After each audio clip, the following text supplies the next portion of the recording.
So one of the first mentions of it actually is in 2 Kings 21, verse 7. I've got the King James here.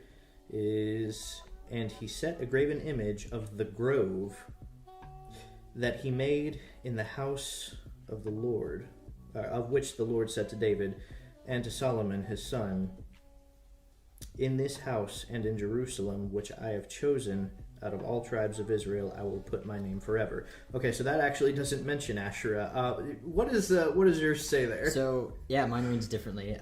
Manasseh set up the carved image of Asherah, which he made in the temple that the Lord had spoken about to David and his son Solomon. I will establish my name, and towards the rest the same. But yeah, okay, so in my translation it does say Asherah. Here it says the grove. I believe there actually, if you were to look at the Strongs, you'd probably find that the actual word there is Asherah.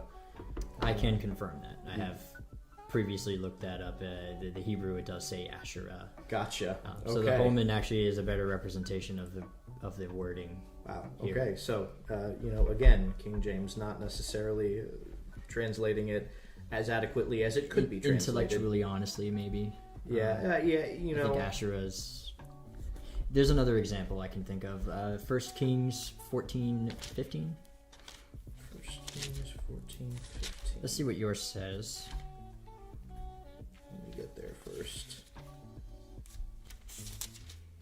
But in either case, we see that an idol of some sort was put up in the temple of Asherah. Right. So 1 Kings 14:15. Yep. For the Lord shall smite Israel as a reed is shaken in the water, and he shall root up Israel out of this good land which he gave to their fathers, and shall scatter them beyond the river, because they have made their groves provoking the Lord to anger. Okay, so... he will scatter them beyond the Euphrates because they made their Asherah poles, angering the Lord. So that's rather... Again, wow. Honestly, so it almost seems intentional at this point. I honestly thought that they would still render that one as Asherah. Yeah. So you hear the KJV is the most accurate word for word translation, but it's like, well. That's for another video. Yeah, we'll do another video on that one for sure. I will write that one down as an idea. Yeah. But okay, so we've got an example here. Now, how does this all relate to Easter and Easter tradition? Okay, so yeah, we get it. The Israelites were falling into a little bit of idolatry. How does this pertain to Easter and Easter tradition? How does this equate to the days of Lent, Ash Wednesday, the sunrise service, and Easter ham? Well. For that, you really have to go way back into Babylonian history. Kind of. So I mentioned earlier Nimrod. Nimrod is mentioned all of one time in the Bible. It's at the instance of the Tower of Babel. Mm-hmm. Okay, so that Babel is not necessarily the same as Babylon that is mentioned later, but it actually is. It's a timeline difference, but it's like the difference between colonial America and the United States of America. It's the same country, same area, same region, operating under a different name at a different time. Yes. Okay. So your Tower of Babel period. Nimrod was one of the first human beings to become a god, or to perceive himself as a god anyway, and subject the humans under him to worship him as a god. He took for a wife, as tradition goes. Okay, so everything that I'm saying right now, you can fact check it if you want. What you're going to find is likely exactly what I'm going to tell you. As the story goes, he took for a wife a prostitute, somebody who was more of a loose woman but very appealing, named Semiramis. Well, I guess she was renamed Semiramis. And in her lust for power, she had him killed, and she had a son, possibly illegitimately, not through him, as her reputation goes. She named this son Tammuz. Okay. Tammuz went for a hunt, as the story goes, and on this hunt, was killed by a boar. So the whole kingdom at that point, in mourning, went for a hunt for this boar, a hunt that lasted 40 days.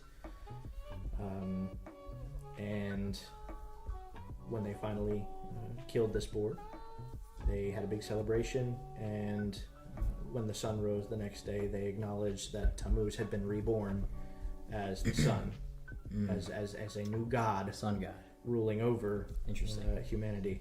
So where we see these traditions in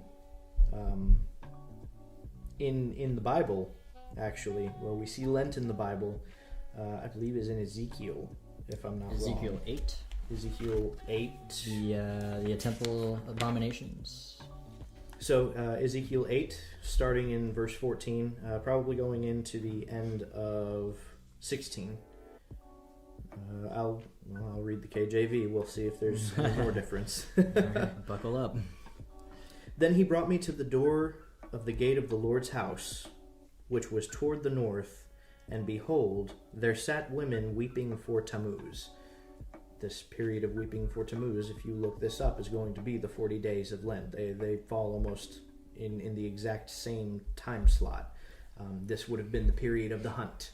If I'm not mistaken, when you weep for Tammuz, you would usually cover your head in ashes, which is a sign of mourning in the ancient world. Not just that, you would cover your head in the ashes of the symbol of the first letter of his name, the T. So you get...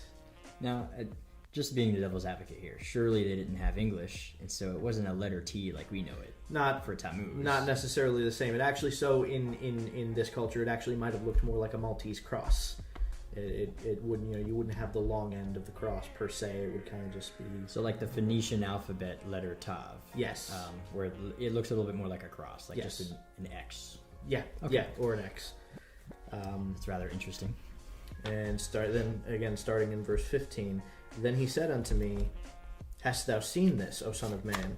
Turn thee yet again, and thou shalt see greater abominations than these. And he brought me into the inner court of the Lord's house, and behold, at the door of the temple of the Lord, between the porch and the altar, were about 25 men with their backs towards the temple of the Lord, and their faces toward the east, and they worshipped the sun toward the east. So a sunrise service. So they were having a sunrise service in the temple with their backs faced towards the temple. The actual temple. They had quite literally turned their back on God to worship the sun. Interesting. That's quite literally what was happening in this scenario. We've got all the elements there. You've got the women weeping for Tammuz. Traditionally, if you look that up, what you're going to find is that it falls directly in line with the 40 days of Lent and the 40 days of hunting for the boar. Okay, we see the men of the temple having a sunrise service, and as we know from the tradition, when the boar was finally killed, or the boar, we don't know if it actually was, but somebody killed a boar and presented it as the boar that had killed Tammuz, and so they feasted on that day. On Easter Sunday. On Easter Sunday, ham was eaten. Interesting. So we've got all of those traditions, and you can't really say it emphatically. There's nothing blatantly saying that Constantine specifically wanted Easter on this day with these traditions so that he could keep paganism around, but it's a little bit much of a coincidence.